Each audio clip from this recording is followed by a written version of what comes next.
প্রিয় ছাত্রছাত্রী কেমন আছো? আশা করি সকলে ভালো আছো। আজকে চলে এসেছি তোমাদের কাছে শিক্ষার্থীকে প্রশ্ন করতে উৎসাহ করার দক্ষতা, এই স্কিলটার উপর একটা মাইক্রো লেসন প্ল্যান নিয়ে গণিত বিষয়ের উপর। তো চলো দেরি না করে শুরু করে দিই। দেখো প্রথমে তিনটে রয়ে এখানেও ভাগ করে নিয়েছি। প্রথমে দিয়েছি এখানে শিক্ষণ সংস্থার নাম, যে যার কলেজের নাম দিও। শ্রেণী তৃতীয়, শিক্ষার্থীর সংখ্যা 10 জন, সময় 6 মিনিট। শিক্ষার্থী, শিক্ষক অথবা শিক্ষিকার নাম হবে এখানটা, এটা হবে শিক্ষিকার নাম।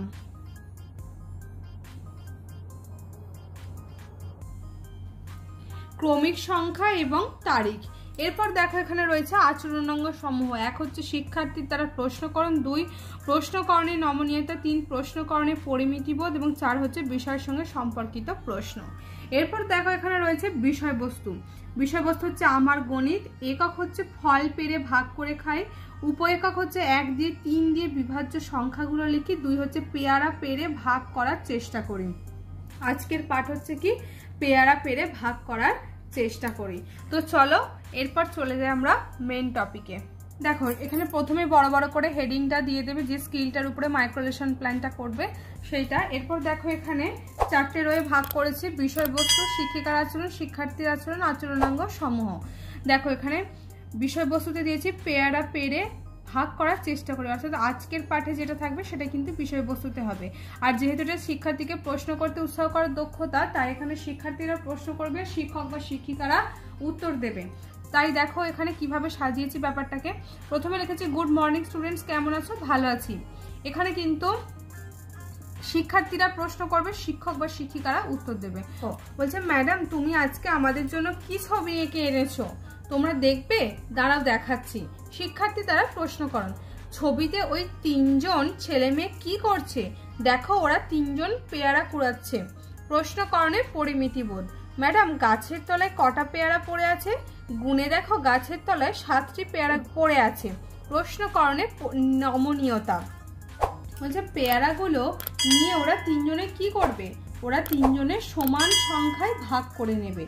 ওরা 3 জনের প্রত্যেকে তাহলে কটা করে পেয়ারা পাবে? দেখো খুব ভালো প্রশ্ন করেছো।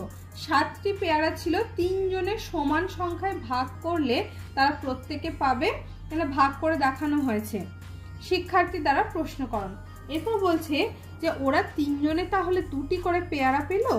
হ্যাঁ দেখো এখানে ভাগফল 2 হয়েছে, তাই ওরা প্রত্যেকে 2টি করে পেয়ারা পেল। প্রশ্নকরণে নমনীয়তা। এরপর দেখো বলছে ম্যাডাম ভাগফল কাকে বলে? ভাজ্য ও ভাজকের সাথে ভাগ করে যে উত্তর বের হয় তাকে ভাগফল বলে। যেমন ভাজ্য 7 ভাজক 3 থেকে ভাগফল 2 বের হলো, অর্থাৎ এখানে ভাগফল হলো কত? এই 2। প্রশ্নকরণে পরিমিতিবোধ। ম্যাডাম ভাজ্য কাকে বলে? যে সংখ্যাটিকে ভাগ করা হয় তাকে ভাজ্য বলে। এখানে যেমন এখানে 7 সংখ্যাটিকে ভাগ করা হয়েছে, তাই এখানে 7 হলো ভাজ্য। শিক্ষার্থীর দ্বারা প্রশ্নকরণ। ম্যাডাম তাহলে ভাজক কাকে বলে?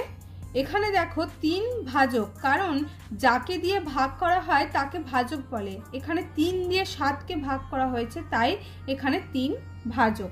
প্রশ্নকরণের নমনীয়তা।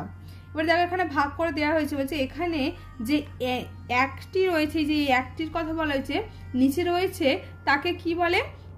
এই সংখ্যাটিকে এখানে ভাগশেষ বলা হয়। ভাগ করার শেষে যে সংখ্যাটি পড়ে থাকে তাকে ভাগশেষ বলে। প্রশ্নকরণে পরিমিতিবোধ।